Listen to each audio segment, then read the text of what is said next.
অস্ট্রেলিয়ার মাটিতে বাংলাদেশ সব ঠিক থাকলে চতুর্থ দিনে, বাংলাদেশ সাধারণত কোনো টেস্টে ম্যাক্সিমাম টেস্টেই 5 দিন পর্যন্ত একটা সময় খেলতে পারতো না, সেই বদলে যাওয়া বাংলাদেশ গত 2 বছরে বদলে যাওয়া বাংলাদেশ 2024-এর পর থেকে যদি 26 পর্যন্ত রেখা টানা হয়, অস্ট্রেলিয়ার মাটিতে 4 দিনে সব ঠিক থাকলে ডারউইন টেস্টে হারিয়ে দিচ্ছে। ইজ ইট রিয়েলি হ্যাপেনিং যারা প্রশ্ন করেছে তাদের কাছে বাংলাদেশের এই যে সাফল্য, বাংলাদেশের এই যে ডমিনেন্স, সেটা নিয়ে অনেক ধরনের চমক জাগতে পারে। কারণ একটা দল তৃতীয় দিন পর্যন্ত টানা 9 সেশনে ডমিনেট করেছে, দাপট দেখিয়েছে অস্ট্রেলিয়ার বিপক্ষে। এইটা কি হইতে পারে পৃথিবীর কোন দেশ টেস্ট ক্রিকেটের ইতিহাসে অজিদের এগেনস্টে টানা 3 দিন 9 সেশনে 9টা দিন ডমিনেট করেছে? এরকম ইতিহাস কি কখনো হয়েছে? প্রতিদিনের সকালবেলা আমাদের প্রত্যাশা, প্রার্থনা তো হচ্ছে বাংলাদেশের জন্য যেন ফার্স্ট সেশনটা খুব ভালো হয়, খুব ভালো 1টা ঘন্টা যেন বাংলাদেশ কাটাতে পারে। আর ক্রিকেটাররা মুচকি হাসে, কারণ তারা পুরো সেশনই পার করে দেয় অবলীলায় প্রতিপক্ষের বোলার আর ফিল্ডারদের টায়ার্ড করে, নিজেদের বেস্ট ডেলিভার করার মাধ্যমে বাংলাদেশের লিডকে 200 পার করে। যারা আমরা প্রার্থনা করেছিলাম, অপেক্ষায় ছিলাম বাংলাদেশ 200 রানের লিডটা পাবে কিনা, 153 থেকে 47 রানস অ্যাট লিস্ট অ্যাড করতে পারবেন কিনা Miraz and Hasan and the others, সকলের সেই প্রত্যাশা স্বপ্নের থেকেও দারুণভাবে পূরণ করেছেন বাংলাদেশের ব্যাটাররা, টেল অ্যান্ডাররা। বাংলাদেশ যখন বিরতিতে যায়, লাঞ্চে যায়, তখন মাত্র 2টা উইকেটের পতন হয়েছে, বাংলাদেশ অ্যাড করেছে আরো 67 রান। বাংলাদেশ যখন অল আউট হয়ে গেল, বাংলাদেশের স্কোরটা তখন 400 পেরোনো।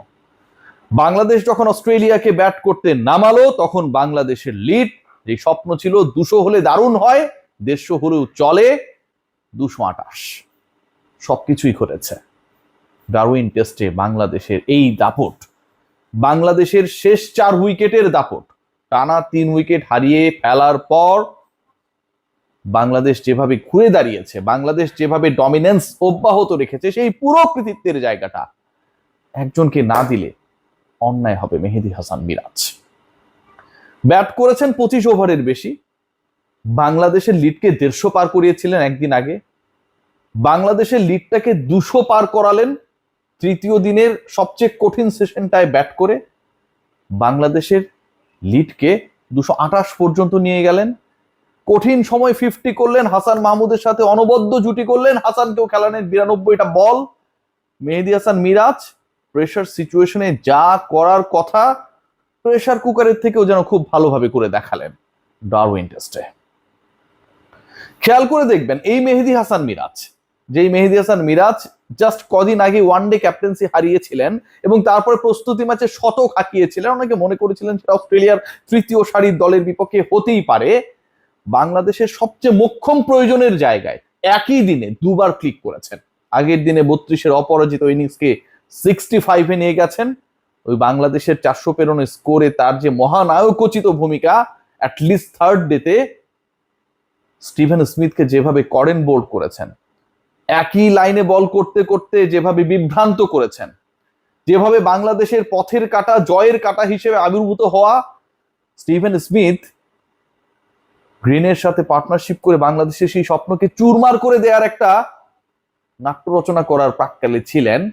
মিরাজ সেই জায়গায়ও যেন তার সেই কৃতিত্ব দেখাতে ভুল করলেন না। ডারউইনের উইকেটে স্পিন কাজ করবে, স্পিন ধরবে, তাইজুল মিরাজরা ইফেক্টিভ হবে, কিন্তু স্মিথকে আউট করার যেই কৃতিত্ব, স্মিথকে ফেরানোর যেই স্বস্তি, যেই আনন্দ, বাংলাদেশ দলের অস্ট্রেলিয়াকে হারানোর পথে সবচেয়ে বড় অস্বস্তিকে দূর করার যে আনন্দ, সেই কাজটা করেছেন মেহেদী হাসান মিরাজ।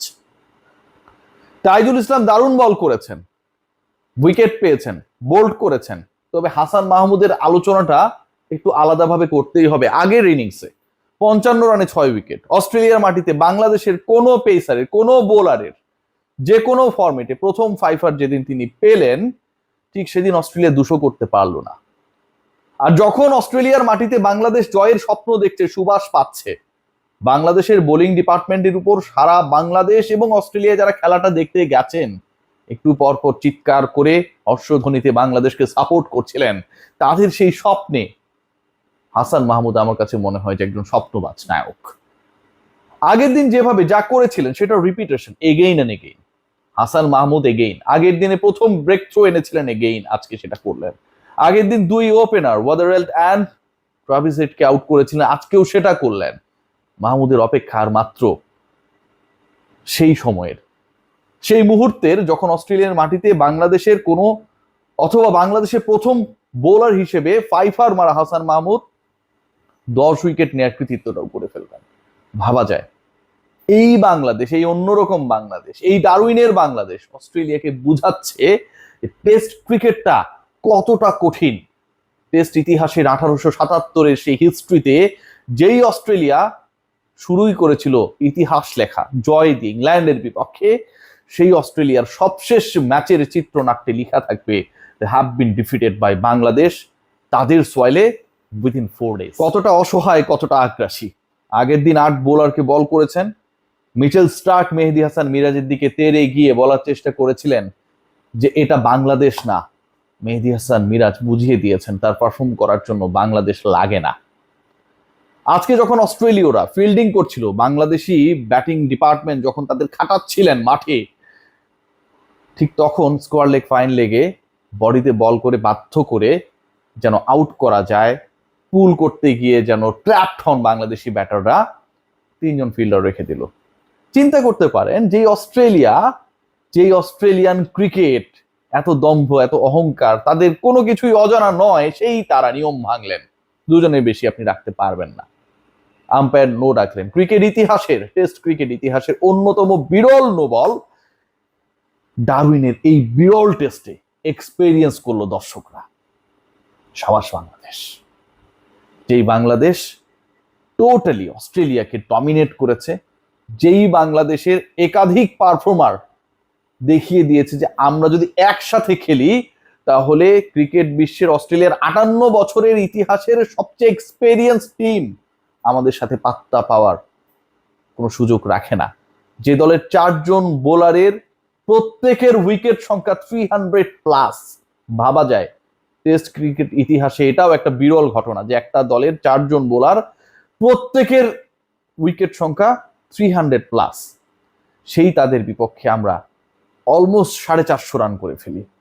যেই দলে ট্রাভিস হেড, স্টিভেন স্মিথ, ল্যাবুশেনদের মতো ক্রিকেটাররা, ক্যামেরন গ্রিনদের মতো ক্রিকেটাররা থাকেন, অ্যালেক্স ক্যারির মতো ক্রিকেটাররা থাকেন, সেই দলকে আমরা 198-তে অল আউট করি। সেই দলের বিপক্ষে হাসান মাহমুদ রিপিটেডলি তার অসাধারণ পারফরমেন্সকে দেখায়। মেহেদী হাসান মিরাজ, মিরপুরের মিরাজ যাকে এই তকমাটা দেয়া হয়, রাওয়ালপিন্ডি যেখানটায় তিনি পাকিস্তানকে হারানোর ক্ষেত্রে ম্যান অফ দ্য সিরিজ হয়েছিলেন, সেটাকে বানিয়ে ফেলেন ডারউইনের ক্রিকেট। কি চাওয়ার আছে? বাংলাদেশের কাছে চাওয়া শুধু একটাই, আগামীকালের ব্রেকফাস্টটা আমরা সবাই খুব আনন্দ নিয়ে করতে চাই। আমার কাছে মনে হয় ব্রেকফাস্টের আগেই, ব্রেকফাস্ট টাইম আসার আগেই, বাংলাদেশের টিপিক্যাল টাইমিংটা আসার আগেই অস্ট্রেলিয়াকে হারিয়ে দেওয়াটা খুব সম্ভব।